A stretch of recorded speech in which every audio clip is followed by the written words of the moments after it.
ಓಂ ಸ್ವಾಮಿಯೇ ಶರಣಮಯ್ಯಪ್ಪ. ನಾವು ಈಗ ಅಯ್ಯಪ್ಪ ಸ್ವಾಮಿಯು ಗೃಹಸ್ಥಾಶ್ರಮದಲ್ಲಿ ತನ್ನ ಇಬ್ಬರು ಪತ್ನಿಯರಾದ ಪೂರ್ಣ ಮತ್ತು ಪುಷ್ಕಳಾಂಬಾ ಸಮೇತ ದರ್ಶನ ಕೊಡುವ ವಿಶೇಷ ದೇವಸ್ಥಾನವಾದ ಅಚ್ಚನ್ ಕೋವಿಲ್ ದೇವಸ್ಥಾನದಲ್ಲಿ ಇದ್ದೇವೆ. ಇಲ್ಲಿ ಒಂದು ವಿಶೇಷ ಇದೆ. ಎಷ್ಟೇ ವಿಷಕಾರಕವಾದ ಹಾವು ಕಡಿದಿದ್ದರೂ ಈ ದೇವಾಲಯದಲ್ಲಿ ತಕ್ಷಣ ಪರಿಹಾರ ಮಾಡುತ್ತಾರೆ. ಮತ್ತೆ ಇಲ್ಲಿ ನಾಗರಕಲ್ಲು ಬೆಳೆಯುತ್ತಿದೆ. ಅದರ ಹೆಸರು ಅನಂತ. ಇಲ್ಲಿ ಕರುಪಸ್ವಾಮಿಗೆ ಪ್ರತ್ಯೇಕ ಮಂದಿರ ಇದೆ ಹಾಗೂ ತಿರುವಾಭರಣ ಉತ್ಸವ ಕೂಡ ನಡೆಯುತ್ತದೆ. ಪವಿತ್ರ ನದಿ ಅಚ್ಚನ್ ಕೋವಿಲ್ ಎಲ್ಲದರ ಬಗ್ಗೆ ಕೂಲಂಕುಷವಾಗಿ ತಿಳಿದುಕೊಳ್ಳಬೇಕೆ ವಿಡಿಯೋ ಸ್ಕಿಪ್ ಮಾಡದೆ ಕೊನೆವರೆಗೂ ನೋಡಿ. ಎಲ್ಲರಿಗೂ ಪ್ರಣಾಮಗಳು. ನಮ್ಮ ಸಂಸ್ಕಾರವಾಣಿ ಕನ್ನಡ ಯೂಟ್ಯೂಬ್ ಚಾನೆಲ್ಗೆ ಪ್ರೀತಿಯ ಸ್ವಾಗತ. ಅಚ್ಚನ್ ಕೋವಿಲ್ನ ಪೂರ್ಣ ಪುಷ್ಕಲಾಂಬಾ ಸಮೇತ ಅಯ್ಯಪ್ಪ ಸ್ವಾಮಿಯ ಸಂಕ್ಷಿಪ್ತ ಕ್ಷೇತ್ರ ಪರಿಚಯ ಮಾಡೋಣ ಬನ್ನಿ. ನಾವು ಈಗ Pathanamthitta main KSRTC bus stop ನಲ್ಲಿ ಇದ್ದೇವೆ. ಶಬರಿಮಲೆಯೂ ಸಹ ಪಟ್ಟಣಂತಿಟ್ಟ ಜಿಲ್ಲೆಯಲ್ಲೇ ಇರುವುದು. ಈ ಬಸ್ ಸ್ಟಾಪ್ ನಿಂದ ಪಂದಳಂಗೂ 12 ಕಿಲೋಮೀಟರ್ ಇದೆ. ಚೆಂಗನೂರ್ಗೆ ಹೋಗಬೇಕಾದ್ರೂ 12 ಕಿಲೋಮೀಟರ್ ದೂರ ಇದೆ. ಯಾವುದೇ ಮುಖ್ಯ ನಗರಕ್ಕೆ ಹೋಗಬೇಕಾದ್ರೂ ಇಲ್ಲಿಂದಲೇ ಬಸ್ ಹತ್ತಬೇಕು, ಏಕೆಂದರೆ ಪಟ್ಟಣಂತಿಟ್ಟ ಮೇನ್ ಬಸ್ ಸ್ಟಾಪ್ ಇದು. ನಾವು ಈಗ ಪ್ರಸಿದ್ಧ ಅಯ್ಯಪ್ಪ ಕ್ಷೇತ್ರ ಅಚ್ಚನ್ ಕೋವಿಲ್ಗೆ ಹೋಗಬೇಕಾದರೆ ಪುನಲೂರ್ಗೆ ಹೋಗಬೇಕು. ಪುನಲೂರ್ ಬಸ್ 4:50ಕ್ಕೆ ಬರುತ್ತದೆ ಎಂದು ಹೇಳಿದ್ದಾರೆ. ಇಲ್ಲಿಂದ ಪುನಲೂರ್ಗೆ 40 ಕಿಲೋಮೀಟರ್ ದೂರ ಇದೆ. 1 ಗಂಟೆ ಪ್ರಯಾಣ. ಒಬ್ಬರಿಗೆ ಟಿಕೆಟ್ ದರ 52 ರೂಪಾಯಿ ತೆಗೆದುಕೊಳ್ಳುತ್ತಾರೆ. ಬನ್ನಿ, ಬಸ್ ಬಂತು, ಪ್ರಯಾಣ ಮುಂದುವರಿಸೋಣ.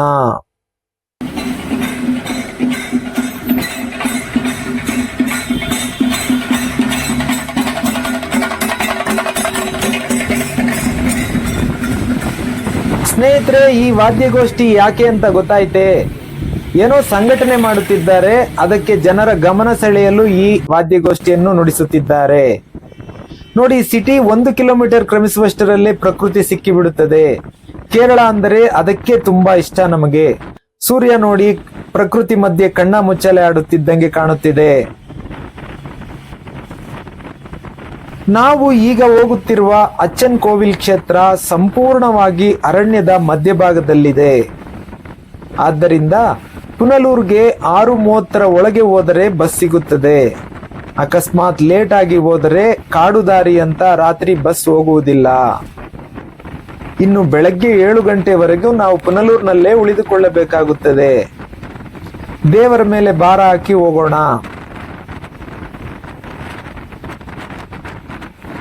ಅಚ್ಚನ್ ಕೋವಿಲ್ನಲ್ಲಿ ಅಯ್ಯಪ್ಪ ಸ್ವಾಮಿಯು ಗೃಹಸ್ಥಾಶ್ರಮದಲ್ಲಿ ದರ್ಶನ ಕೊಡುತ್ತಾರೆ, ಪೂರ್ಣಾದೇವಿ ಮತ್ತು ಪುಷ್ಕಳಾಂಬ ಜೊತೆಯಲ್ಲಿ. ಹಾಗೆ ಅಲ್ಲಿನ ಕ್ಷೇತ್ರ ಮಹಿಮೆಯನ್ನು ಸಂಪೂರ್ಣವಾಗಿ ತಿಳಿದುಕೊಳ್ಳೋಣ. ಅಲ್ಲೇ ಒಂದು ದಿನ ಉಳಿದುಕೊಂಡು. ಸ್ನೇಹಿತರೆ, ನಾವು ಈಗ ಪುನಲೂರ್ ನದಿ ಸೇತುವೆ ಹತ್ತಿರ ಬಂದಿದ್ದೇವೆ. ಇಲ್ಲಿಂದ ಬಸ್ ಸ್ಟಾಪ್ ಸ್ವಲ್ಪ ದೂರ ಅಷ್ಟೇ. ಈ ಸೇತುವೆ ಮೇಲೆ ನದಿಯ ದೃಶ್ಯ ಬಹಳ ಚೆನ್ನಾಗಿ ಕಾಣುತ್ತೆ. ಇಲ್ಲಿ ಫೋಟೋ ತೆಗೆದುಕೊಳ್ಳಲು ಜನ ಬರುತ್ತಾರೆ. ಪುನಲೂರ್ KSRTC ಬಸ್ ಸ್ಟಾಪ್. ಈ ಬಸ್ ಸ್ಟಾಪ್ ಹಿಂಭಾಗದಲ್ಲೇ ಪುನಲೂರ್ ನದಿ ಹರಿಯುತ್ತದೆ. ನೋಡಿ, ಇದೇ ನದಿಯ ವ್ಯೂ ಪಾಯಿಂಟ್. ಎಷ್ಟು ಚೆನ್ನಾಗಿದೆ ನೋಡಿ. ನಾವು ಬಸ್ ಸ್ಟಾಪ್ ಒಳಗಡೆ ಹೋಗುತ್ತಿದ್ದೇವೆ. ಇದೇ ಪುನಲೂರ್ KSRTC ಬಸ್ ಸ್ಟಾಪ್. ಇಲ್ಲಿಂದ ನಾವು ಅಚ್ಚನ್ ಕೋವಿಲ್ಗೆ ಬಸ್ ಹತ್ತಬೇಕು. ನೋಡೋಣ, ಸಮಯ ಇದೆ, ಇನ್ನು ಬೇಗ ಬಂದಿದ್ದೇವೆ. ನಾವೀಗ ಅಚ್ಚನ್ ಕೋವಿಲ್ ಬಸ್ ಹತ್ತಿ ಹೋಗಬೇಕಾಗುತ್ತದೆ. ನೋಡೋಣ ಬನ್ನಿ.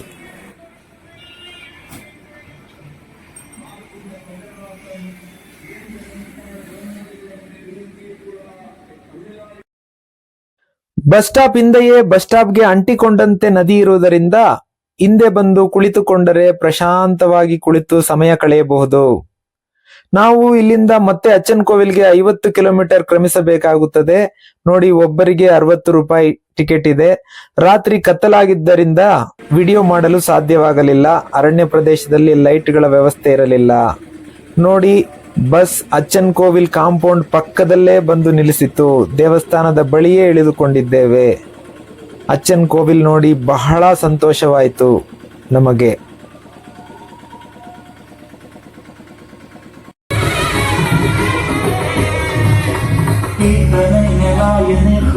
ಓಂ ಸ್ವಾಮಿಯೇ ಶರಣಮಯ್ಯಪ್ಪ. ಇಲ್ಲಿ ಬಂದು ನೋಡಿದರೆ ಡಿಸೆಂಬರ್ 15ರಂದು ತಿರುವಾಭರಣ ಉತ್ಸವ ಮಾಡುತ್ತಿದ್ದಾರೆ. ಪ್ರತಿ ವರ್ಷ ಈ ದಿನ ಅದ್ದೂರಿ ಉತ್ಸವ ನಡೆಯುತ್ತಂತೆ. ನಮಗೆ ಗೊತ್ತಿಲ್ಲ, ಸರ್ಪ್ರೈಸ್.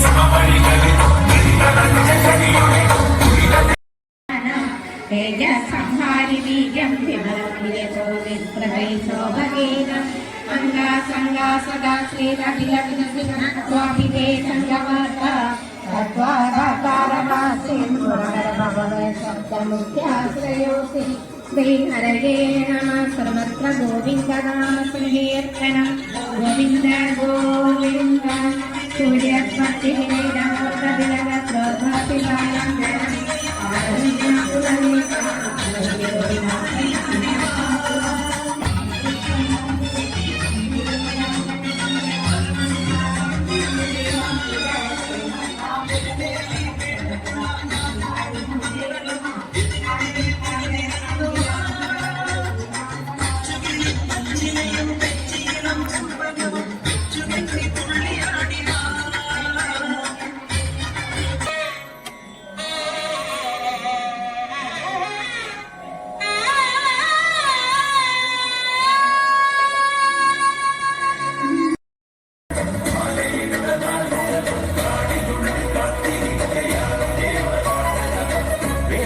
ಭೂತನಾಥನಯ್ಯಪ್ಪ ಸ್ವಾಮಿ, ಹೇಮಂತ ಚಂದ್ರನಾಯ ಮಣಿಗಂಧ ಸ್ವಾಮಿ.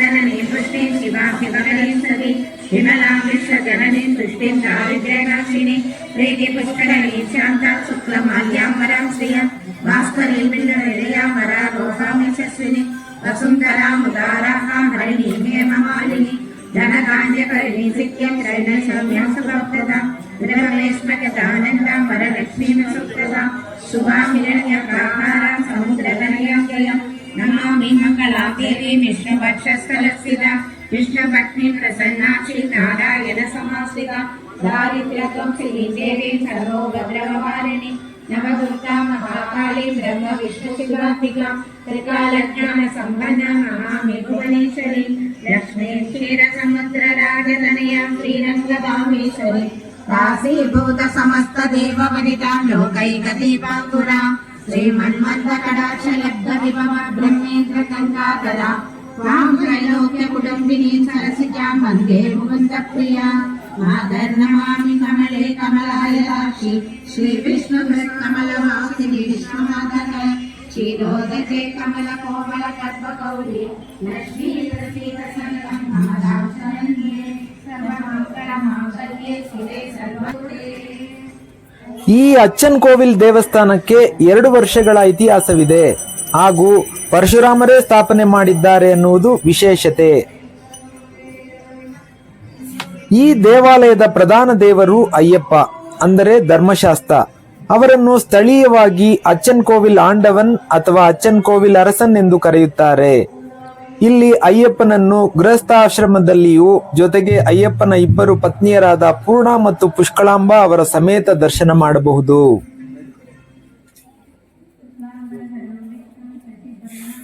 ಈ ದೇವಸ್ಥಾನಕ್ಕೆ 3 ಪ್ರಾಂಗಣ ಇದ್ದು ಈಗ ನಾವು ಮಧ್ಯದ ಪ್ರಾಂಗಣದಲ್ಲಿದ್ದೇವೆ.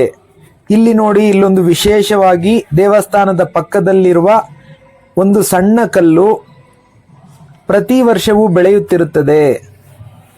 ಇದಕ್ಕೆ ಅನಂತ ಪದ್ಮನಾಭ ಕಲ್ಲು ಎಂದು ಕರೆಯುತ್ತಾರೆ.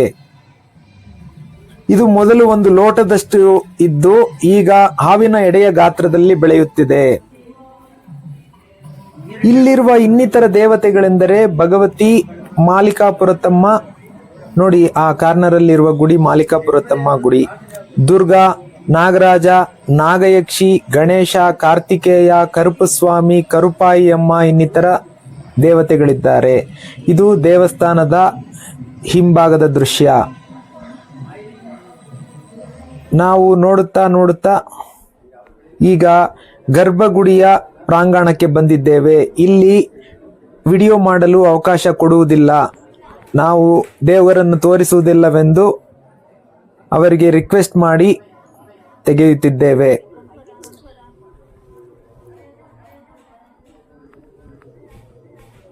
ನೋಡಿ, ಗರ್ಭಗುಡಿಯ ಈ ಪ್ರಾಂಗಣ ತುಂಬಾ ಚೆನ್ನಾಗಿದೆ ನೋಡಲು. ಪ್ರತಿ ಕಲ್ಲಿನ ಮೇಲೂ ಸಿಂಹದ ಮುಖದ ಕೆತ್ತನೆ ಮಾಡಿದ್ದಾರೆ. ನೋಡಿ, ಇದು ಅಭಿಷೇಕ, ದೇವರಿಗೆ ಅಭಿಷೇಕ ಮಾಡಿರುವ ತೀರ್ಥ ಬರುವ ಸ್ಥಳ. ಓಂ ನಮಃ ಶಿವಾಯ. ಶಿವಪ್ಪನಿಗೆ ನಮಸ್ಕಾರ ಮಾಡಿಕೊಂಡು ಹಾಗೆ ನೋಡಿ, ಇಲ್ಲಿ ದೇವರ ದರ್ಶನಕ್ಕೆ ಒಳಗಡೆ ಹೋಗಬೇಕು. ಇಲ್ಲೇ ಪೂರ್ಣ ಮತ್ತು ಪುಷ್ಕಳಾಂಬಾ ಸಮೇತ ಅಯ್ಯಪ್ಪ ಸ್ವಾಮಿಯ ದರ್ಶನ ಮಾಡಿಕೊಳ್ಳಿ. ಓಂ ಸ್ವಾಮಿಯೇ ಶರಣಮಯ್ಯಪ್ಪ. ಓಂ ಸ್ವಾಮಿಯೇ ಶರಣಮಯ್ಯಪ್ಪ.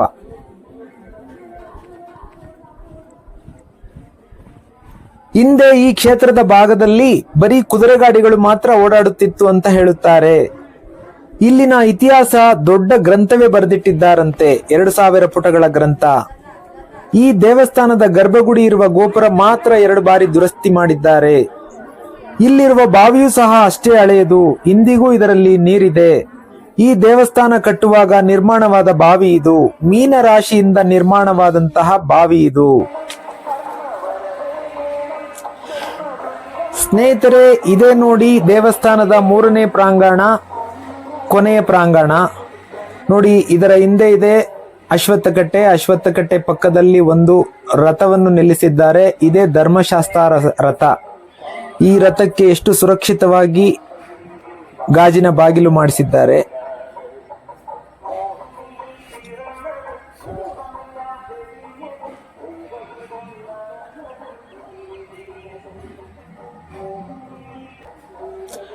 ನೋಡಿ, ಎಷ್ಟು ವಿಶಾಲವಾದ ದೇವಸ್ಥಾನ, ತುಂಬಾ ದೊಡ್ಡ ದೇವಸ್ಥಾನ. ಈ ಅರಣ್ಯದ ಮಧ್ಯದಲ್ಲಿ ಈ ದೇವಸ್ಥಾನವಿದೆ. ಇಲ್ಲಿ ದೇವಳದ ಕಾರ್ಯನಿರ್ವಾಹಕರೊಬ್ಬರಿದ್ದಾರೆ. ಅವರಿಂದ ದೇವಸ್ಥಾನದ ಇತಿಹಾಸದ ಬಗ್ಗೆ ತಿಳಿದುಕೊಳ್ಳೋಣ, ಬನ್ನಿ. வணக்கம் சாமி. இந்த கோவில இது எப்படி 2000 வருஷம் பழக்கம் இருக்கு. ஐயப்பன் பந்தளத்துல இருந்து முதல்ல வந்தது அச்சங்கோல்ல தான். அச்சங்கோல்ல அவர் ஃபேமிலி மேனா, பூர்ணா புஷ்கலா ஃபேமிலி மேனா இருக்கிறாங்க. இது இங்க எந்த பாம்பு கடிச்சு வந்தாலும் அதுக்காக மெடிசின், இந்த கோவில் தீர்த்தம், அபிஷேக தீர்த்தமும் திருக்கை பிரசாதமும் கொடுத்து இங்க ட்ரீட்மெண்ட் பண்ணுவாங்க.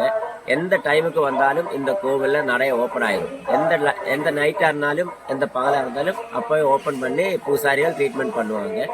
அதுக்கப்புறம் இந்த கோவில்ல ஒரு கல் தனியாவே வளர்ந்துட்டு வருது. அது வளர்ந்து பெருசாயிட்டு இருக்கு. இந்த கோவில் பரசுராம செஞ்ச கோவில். 2000 வருஷம் பழக்கம் இருக்கு. ரொம்ப ஃபேமஸான கோவில். 5 ஐயப்பன் கோவில்ல சபரிமலை முடிஞ்சா கலபாபிஷேகம், நெய் அபிஷேகம் பண்ற ஒரே ஒரு கோவில். இந்த ஊர் மக்கள் எல்லாம் இங்க மாலை போட்டுச்சுன்னா அச்சங்கோல் ஐயப்பன் முன்னாடி தான் முதல்ல படி மிதிச்சு அதுக்கப்புறம் தான் சபரிமலையில போவாங்க. உங்க பேர் சாமி? என் பேரு ಶರತ್. ಅಚ್ಚಂಗೋಲ್ local 34 year old. Thank you so much. Sharath ಅವರು ಹೇಳುವ ಹಾಗೆ, ಇಂದಿನ ಕಾಲದಲ್ಲಿ ಇಲ್ಲಿ ಒಬ್ಬ ಬ್ರಾಹ್ಮಣನಿದ್ದ. ಅವನಿಗೆ ಒಂದು ವಿಷಕಾರಕ ಹಾವು ಕಡಿದು ಸಾಯುವ ಸ್ಥಿತಿಗೆ ಹೋಗಿ ಬಿಟ್ಟಿದ್ದನಂತೆ. ಆ ಸಂದರ್ಭದಲ್ಲಿ ಪಂದಳದಿಂದ ಆಕಸ್ಮಿಕವಾಗಿ ಈ ಮಾರ್ಗವಾಗಿ ಹೋಗುತ್ತಿದ್ದ ಅಯ್ಯಪ್ಪ ಸ್ವಾಮಿಯು ಆ ಬ್ರಾಹ್ಮಣನಿಗೆ ಪ್ರಾಣಾಪಾಯದಿಂದ ಪಾರು ಮಾಡುತ್ತಾನೆ. ಆಗ ಅಯ್ಯಪ್ಪನ ಶಕ್ತಿ ಅರಿತು ಮುಂದೆ ಇಲ್ಲಿ ಅಯ್ಯಪ್ಪ ಸ್ವಾಮಿ ದೇವಸ್ಥಾನ ನಿರ್ಮಾಣಕ್ಕೆ ಅವಕಾಶವಾಗುತ್ತದೆ ಎಂದು ಐತಿಹ್ಯವಿದೆ ಎಂದು ಹೇಳುತ್ತಾರೆ. ಇಲ್ಲಿ ಇನ್ನೊಂದು ವಿಶೇಷತೆ ಇದೆ. ಇಲ್ಲಿ ಸರ್ಪ ಸಂಹಾರಿ, ವಿಷಕಾರಿ ಪರಿಹಾರಿ, ಅಂದರೆ ಯಾವ ಹಾವು ಕಚ್ಚಿ ಇಲ್ಲಿಗೆ ಬಂದರೂ ಈ ದೇವಸ್ಥಾನಕ್ಕೆ ಬಂದರೆ ಬದುಕಿಸಿ ಬಿಡುತ್ತಾರಂತೆ. ಈಗಲೂ ಸಹ ಚಾಲ್ತಿಯಲ್ಲಿದೆ. ಈ ದೇವಸ್ಥಾನದ ಅಭಿಷೇಕ ತೀರ್ಥ ಮತ್ತು ದೇವರ ತ್ರಿಕೈಯಲ್ಲಿರುವ ಗಂಧ ಪ್ರಸಾದ ಅಷ್ಟೇ ಔಷಧಿ, ಬೇರೆ ಯಾವ ಔಷಧಿಯೂ ಬೇಡ. 3 ದಿನಗಳ ಕಾಲ ಈ ದೇವಸ್ಥಾನದಲ್ಲಿ ಉಳಿದುಕೊಳ್ಳಲು ಹೇಳುತ್ತಾರಂತೆ. 1 ದಿನ ನಿದ್ರೆ ಮಾಡದೇ ಇರಬೇಕಂತೆ. ದೇವಸ್ಥಾನದಲ್ಲೇ ಆಹಾರ ಕೊಡುತ್ತಾರೆ.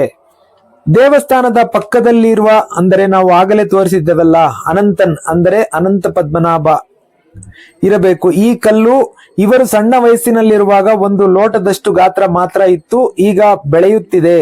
ಬೆಳೆಯುತ್ತಾ ಬೆಳೆಯುತ್ತಾ ಹಾವಿನ ಎಡೆ ಆಕಾರ ತಾಳುತ್ತಿದೆ ಎಂದು ಹೇಳುತ್ತಾರೆ. ಆ ಹಾವಿನ ಬಾಲ ಈ ಬಾವಿಯ ಅಡಿಯಲ್ಲಿದೆ. ಆದ್ದರಿಂದ ಯಾರಿಗಾದರೂ ಹಾವು ಕಚ್ಚಿದರೆ ಈ ದೇವಸ್ಥಾನದ ನೀರಿನಿಂದ ದೇವರಿಗೆ ಅಭಿಷೇಕ ಮಾಡಿ ಅಭಿಷೇಕದ ತೀರ್ಥವನ್ನು ಹಾವು ಕಡಿದವರಿಗೆ ಕೊಡುತ್ತಾರೆ. ಆ ಅಭಿಷೇಕದ ನೀರು ದಿವ್ಯೌಷಧವಾಗಿ ಕೆಲಸ ಮಾಡುತ್ತದೆ. ಆಗ ವಿಷ ದೇಹದಲ್ಲಿ ಹತ್ತುವುದಿಲ್ಲ. ಇದು ಐತಿಹ್ಯವಲ್ಲ, ಇದು ಪ್ರತ್ಯಕ್ಷ ಕಂಡ ನಿಜ ಅಂತ ಹೇಳುತ್ತಾರೆ.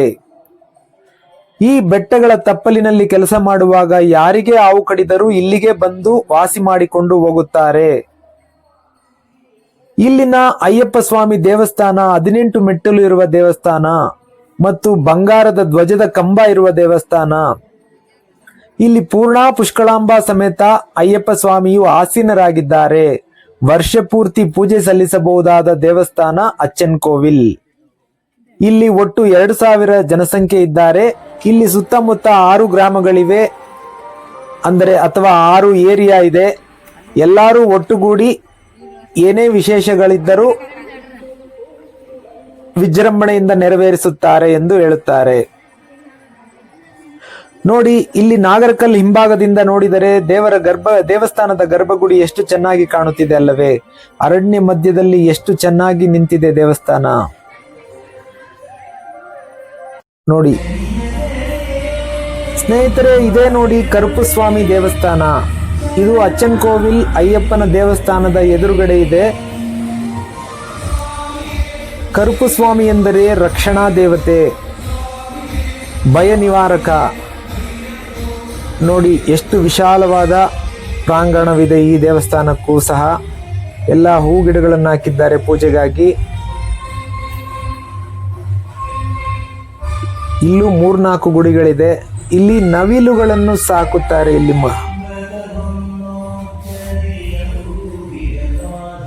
ಆಗಲೇ ನವಿಲನ್ನು ನೋಡಿದೆವು, ಈಗ ಕಾಣಿಸುತ್ತಿಲ್ಲ. ನೋಡಿ, ಈ ಅಶ್ವತ್ಥ ಮರದ ಸುತ್ತು ಎಷ್ಟು ಆಯುಧಗಳನ್ನು ಇಟ್ಟಿದ್ದಾರೆ, ಅದು ಆಮೇಲೆ ತೋರಿಸುತ್ತೇವೆ. ನೋಡಿ, ಇಲ್ಲಿ ಹರಕೆ ಕಟ್ಟಿದ್ದಾರೆ.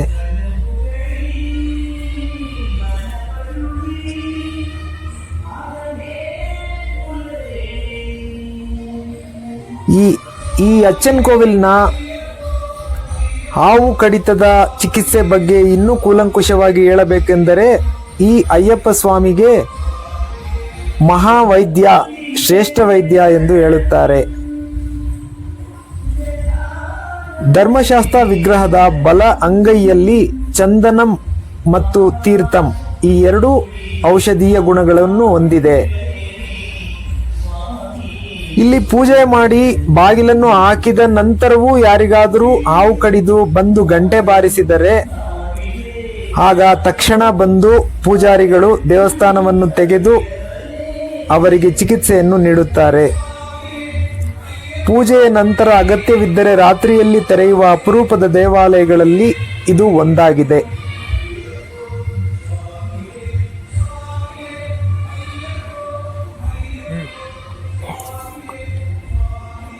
ನೋಡಿ, ಇಲ್ಲೂ ಒಂದು ಬಾವಿ ಇದೆ. ಕೇರಳದ ಪ್ರಕೃತಿ ಸೌಂದರ್ಯ ಸೊಗಸಾಗಿದೆ. ನೋಡಿ, ದೇವಸ್ಥಾನದ ವಿನ್ಯಾಸ ಎಷ್ಟು ಚೆನ್ನಾಗಿದೆ.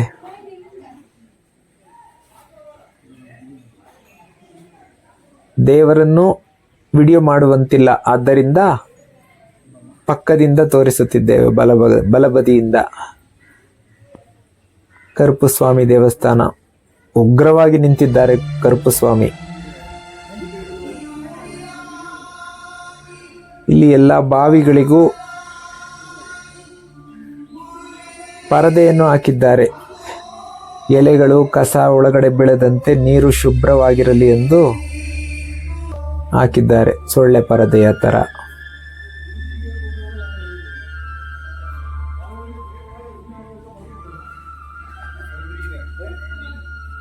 ಇಲ್ಲಿ ದೇವಸ್ಥಾನದಲ್ಲಿ ವಿಶೇಷತೆಗಳಿದ್ದರೆ ಅಡುಗೆ ಮಾಡಲು ಅಡುಗೆ ಕೋಣೆಯನ್ನು ನಿರ್ಮಾಣ ಮಾಡಿದ್ದಾರೆ.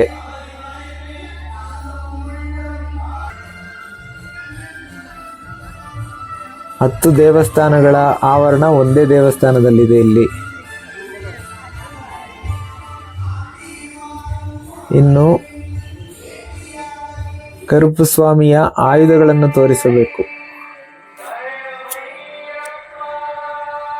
ಓಂ ಸ್ವಾಮಿಯೇ ಶರಣಮಯ್ಯಪ್ಪ. ನಾವೀಗ ಅಚ್ಚನ್ಕೋವಿಲ್ ನದಿಗೆ ಹೋಗಿ ಬರೋಣ ಬನ್ನಿ.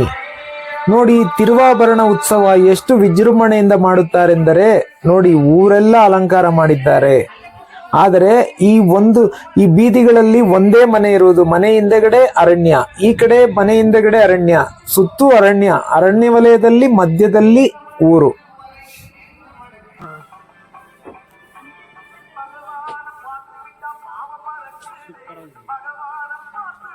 ಇವರು ಎಷ್ಟು ಪುಣ್ಯ ಮಾಡಿದ್ದಾರೆ ನೋಡಿ ಇಂಥ ವಾತಾವರಣದಲ್ಲಿ.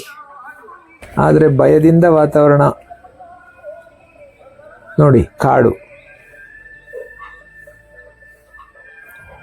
ಅರಣ್ಯಾಧಿಕಾರಿಗಳು ರಾತ್ರಿ ವೇಳೆ ಹೋಗಲು ಬಿಡುವುದಿಲ್ಲ.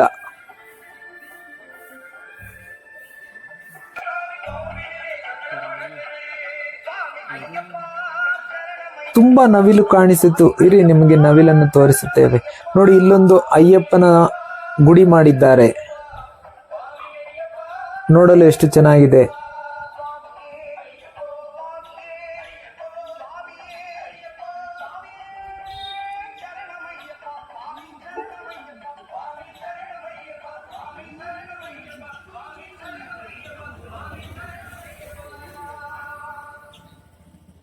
ಅಯ್ಯಪ್ಪ ಸ್ವಾಮಿ ಪೂರ್ಣಾದೇವಿ ಮತ್ತು ಪುಷ್ಕಳಾಂಬ ಜೊತೆಯಲ್ಲಿ ಆಸೀನರಾಗಿದ್ದಾರೆ ನೋಡಿ.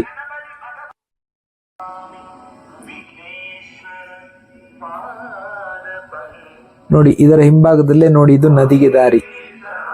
ಆದರೆ ನದಿಗೆ ಹೋಗಲು ನಾಟ್ ಅಲೌಡ್ ಅಂತ ಹಾಕಿದ್ದಾರೆ. ಆದರೂ ಹಗಲಿನಲ್ಲಿ ಹೋಗಬಹುದು, ತೊಂದರೆ ಇಲ್ಲ. ಬನ್ನಿ, ನದಿಯಲ್ಲಿ ಮಿಂದು ಬರೋಣ.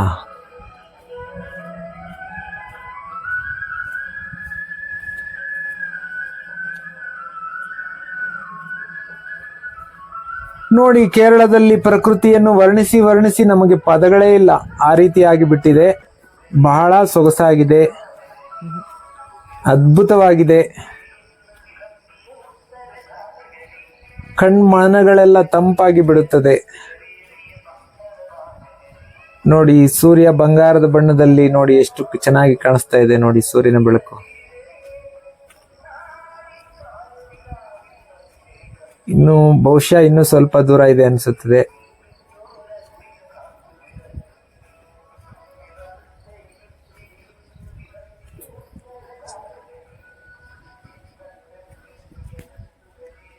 ಸ್ವಾಮಿಯೇ ಶರಣಮಯ್ಯಪ್ಪ.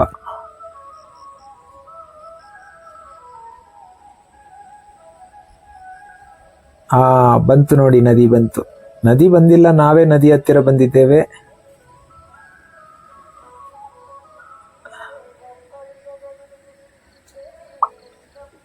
ದಟ್ಟವಾದ ಅರಣ್ಯದ ಮಧ್ಯದಲ್ಲಿ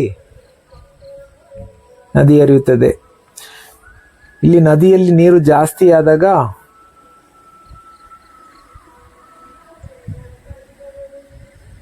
ಇಲ್ಲಿ ಯಾರೋ ವಾಸವಿದ್ದಂಗೆ ಕಾಣುತ್ತಿದೆ, ಆದರೆ ಬೀಗ ಹಾಕಿದೆ. ನೋಡೋಣ. ಗಾಳಿ ತಣ್ಣಗೆ ಬೀಸುತ್ತಿದೆ.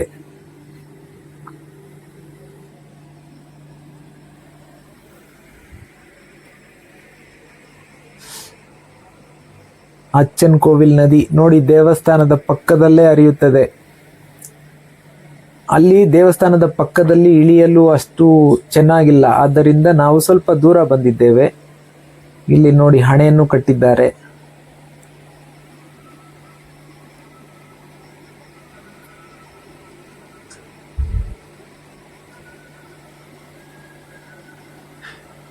ಈ ಅಚ್ಚನ್ಕೋವಿಲ್ ನದಿಯು 128 ಕಿಲೋಮೀಟರ್ ಹರಿಯುತ್ತದೆ.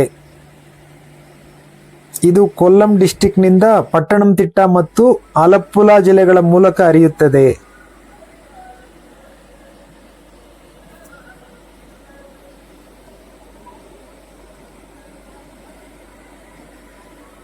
ನದಿ ನೋಡಿ ಎಷ್ಟು ನೀರಿನ ಒಂದು ರಭಸ ಕಡಿಮೆ ಆಗಿದೆ, ಆದರೂ ನದಿ ನೀರು ಹರಿಯುತ್ತಿದೆ.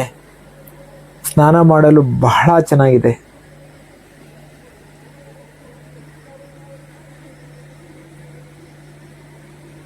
ಬನ್ನಿ ಇನ್ನು ಕೆಳಗಡೆ ಹೋಗಿ ನದಿಯಲ್ಲೇ ಒಂದು ವಿಡಿಯೋ ಮಾಡೋಣ. ಆಕಾಶ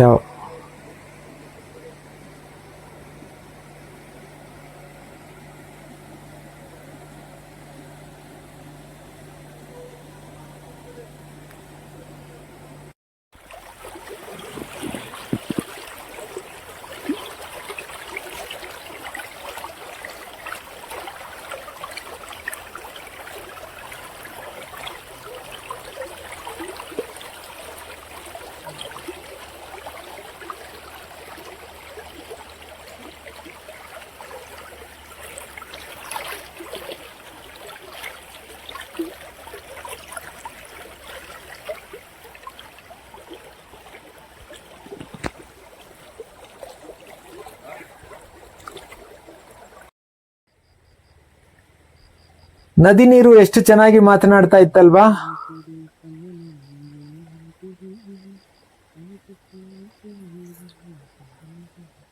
ನೀವು ಬಂದರೆ ಒಮ್ಮೆ ತಪ್ಪದೆ ನದಿಗೆ ಭೇಟಿ ನೀಡಿ. ಅಚ್ಚನ್ ಕೋವಿಲ್ಗೆ ಬಂದು ದೇವಸ್ಥಾನದಲ್ಲಿ ದರ್ಶನ ಮಾಡುವುದಕ್ಕಿಂತ ಮುಂಚೆ ನದಿಯಲ್ಲಿ ಬಂದು ಸ್ನಾನ ಮಾಡಬೇಕು.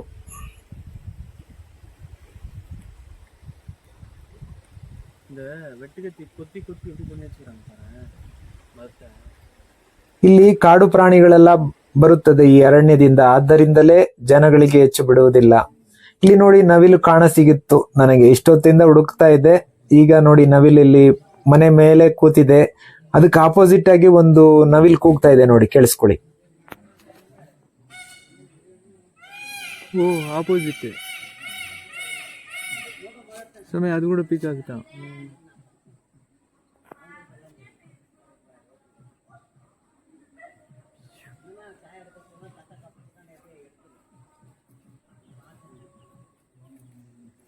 ನೋಡಿ ಮನೆಯಿಂದನೇ ಬಾಳೆ ತೋಟ, ತೆಂಗಿನ ತೋಟ.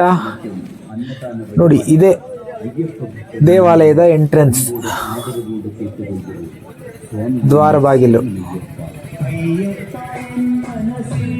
ಅಚ್ಚನ್ ಕೋವಿಲ್ ದ್ವಾರ ಬಾಗಿಲು.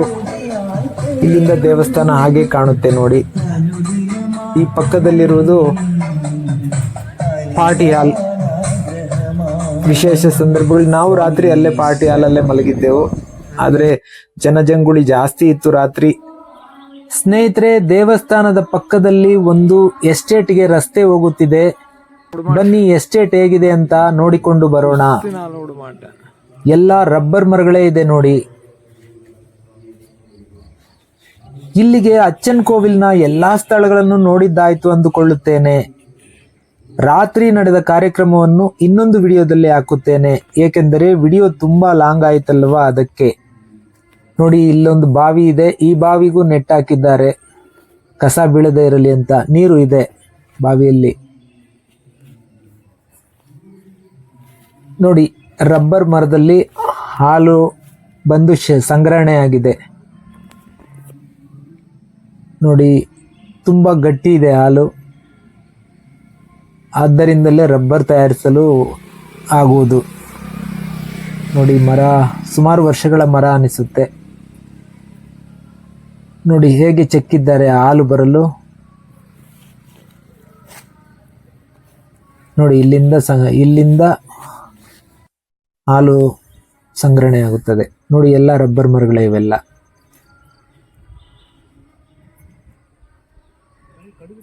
ಸ್ನೇಹಿತರೆ, ನಿಮಗೆ ವಿಡಿಯೋ ಇಷ್ಟ ಆಗಿದ್ದರೆ ಇನ್ನೂ ನಮ್ಮ ಚಾನೆಲ್ ಅನ್ನು ಸಬ್ಸ್ಕ್ರೈಬ್ ಮಾಡದೆ ನೋಡ್ತಾ ಇದ್ದರೆ ದಯವಿಟ್ಟು ಸಬ್ಸ್ಕ್ರೈಬ್ ಮಾಡಿಕೊಳ್ಳಿ.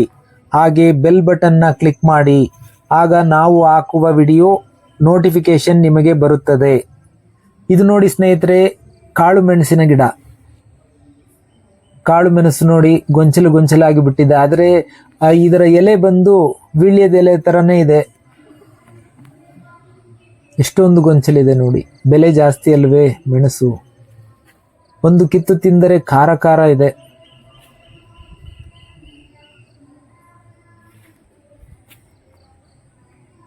ತಪ್ಪದೆ ಅಚ್ಚನ್ ಕೋವಿಲ್ನ ಎಪಿಸೋಡ್ 2 ನೋಡಿ. ಎಲ್ಲರಿಗೂ ಧನ್ಯವಾದಗಳು. ಸಮಸ್ತ ಲೋಕ ಸುಖಿನೋ ಭವಂತು. ನೋಡಿ, ಇಲ್ಲೊಂದು ಪುಟ್ಟ ಅಯ್ಯಪ್ಪನ ಗುಡಿ ಕಟ್ಟಿದ್ದಾರೆ. ಬಹುಶಃ ಓಂ ಸ್ವಾಮಿಯೇ ಶರಣಮಯ್ಯಪ್ಪ, ಅಚ್ಚನ್ ಕೋವಿಲ್ ಅರಸೇ ಶರಣಮಯ್ಯಪ್ಪ.